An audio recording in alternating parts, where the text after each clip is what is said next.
பெருமாவை கூப்பிட்டு சிருஷ்டி பண்ண சொல்றான் பகவான். வேதத்தை கொடுத்து, வேதம்னா அறிவுன்னு அர்த்தம். பொதுவா விதஞானேன்னு தாத்து. யாரோட அறிவுன்னா பகவானோட அறிவு. இந்த வேதத்தை பத்தின ஒரு கன்ஃபியூஷன் இன்னைக்கு இருக்கு. ரிசர்ச்சில் வரும்போது மேக்ஸ்மூலர்ல இருந்து ஆரம்பிச்சு வெளிநாட்டு அறிஞர்களா இருந்தாலும் சரி, நம்ம தேசத்துல இருந்த எத்தனையோ சயின்டிஸ்டோ அல்லது மகரிஷிகள், ஒரு பெரிய அறிஞர்களும் மகர்ஷிகளை விட்டுடுவோம். இவா பரியந்தம் ஒரு காலத்தை நிர்ணயம் பண்றா.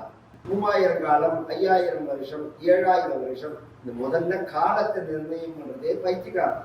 ஏன்னா அனுமானம் என்றைக்குமே மாறுபாடை உடையது. யூகம் இருக்கு பாருங்க.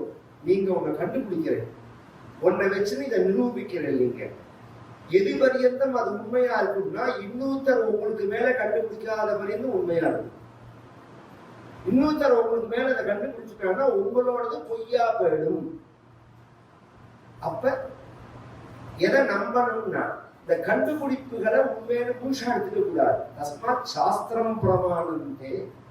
சாஸ்திரம்னா பிரமாணம். சாஸ்திரம்னா என்ன சார்? எல்லாரும் சொல்றோம் அந்த வார்த்தைய. அப்படின்னா என்ன? எதை குறிக்கும் அப்படின்னா நாளைதான் குறிக்கும். ஸ்ருதி, ஸ்மிருதி, இதிகாசம், புராணம். ஸ்ருதினா வேதங்கள், ஸ்மிருதினா சட்ட நூல்கள், இதிகாசம்னா ராமாயணம், பாரதங்கள், புராணங்கள்ல 18 உபபுராணம். இந்த 4க்கு தான் சாஸ்திரம்னு பேரு. இதுக்கப்புறம் பின்னாடி வந்தவர்கள் அத்தனை பேரும் இதற்கு விளக்கம் தான் சொன்னார்களே தவிர அவர்கள் ஒரு சாஸ்திரத்தை எழுதவே இல்லை.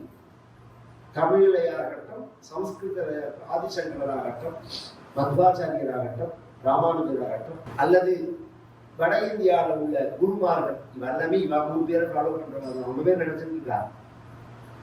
ராமதாசர்னு ஒருத்தர், ராமானந்தன் ஒருத்தர், சைத்தன்ய மகாபிரபுன்னு ஒருத்தர், வல்லபாச்சாரியார்னு ஒருத்தர்,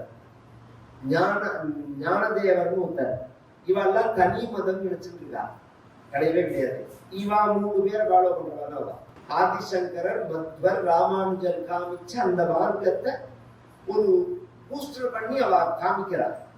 கவனிச்சா ஒண்ணு துவைதமா இருக்கும், அல்லது அத்வைதமா இருக்கும், அல்லது விசிஷ்ட அத்வைதமா இருக்கும். மேக்சிமம் அத்வைதம் தான் கூட. இந்த பிரபஞ்சத்துல மதம் சாராத தத்துவ மேதைகள் கூட ஒத்துண்ட விஷயம் அப்படிங்கிறது அத்வைதத்தை. அத்வைதத்தை தான் அவ ஒத்துக்கிறான். அதுக்காக மற்றது பொய்ன்னு அர்த்தம் இல்லை. அது ஒரு ஆங்கிள், ஒரு நிலை. அதுக்கு மேல கிடையாதுங்கிறது தான் இந்த பிரச்சனையே. உண்டா கிடையாதுன்னா உண்டு. அதோட நின்று போயிடல. அதுக்கு மேல ஒரு நிலை உண்டுங்கிறது தான் ஆதிசங்கரர் சொல்லிட்டு போயிருக்கா. நிறைய இது மாதிரி கேட்க வேண்டியது, படிக்க வேண்டியது 1000 இருக்கு.